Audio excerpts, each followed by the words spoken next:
Hali gani mwanafamilia wa channel tupendwa hii hapa ya Bizaza Media. Kama ndo mara yako kwanza, basi nikusihi usisahau kusubscribe, kulike, kushare pamoja na kucomment. Bwana, mambo yanazidi kuwa mambo huku kwa bibia Zuchu pamoja na Diamond Platnumz, kwani wambea wote wamebaki midomo wazi. Wamekuwa wakizungumza sana juu ya bibie Zuchu kuweza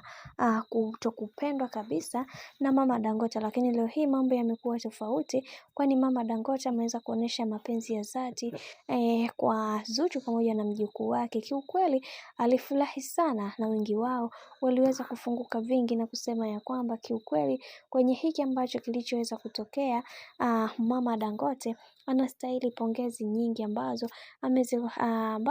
anastahili kupewa, kwani kuna vingi ambavyo vimekuwa vikitokea katika maisha na kila mtu anatamani kuweza kuona maisha bibi Zuchu yakiwa katika misingi na mikakati iliyo bora zaidi, kwani kuna vingi vimeweza kutokea katika maisha ya bibi Zuchu na kila mtu amekuwa akimdhihaki na kumsimanga kwa namna moja ama nyingine, lakini leo hii kila kitu kimeweza kuwekwa bayana kutokana na yale ambayo yamekuwa yakiendelea katika mitandao ya kijamii. Na leo hii nataka nikwambie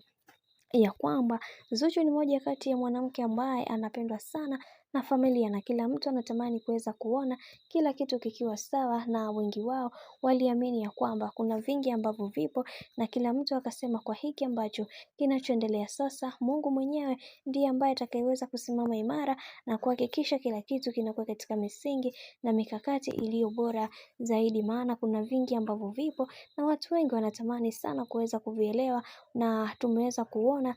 kila hatua ya maisha ambayo watu wanapiga, Mungu ndiye mwenyewe ambaye atakayeweza kusimama na kuhakikisha kila kitu kinakuwa katika mikakati na misingi iliyo bora zaidi, maana hiki kinachoendelea sasa ni zaidi ya kufuru. Bwana, mimi nikusihi kama ndo mara yako kwanza, basi usisahau kusubscribe, kulike, kushare pamoja na kucomment.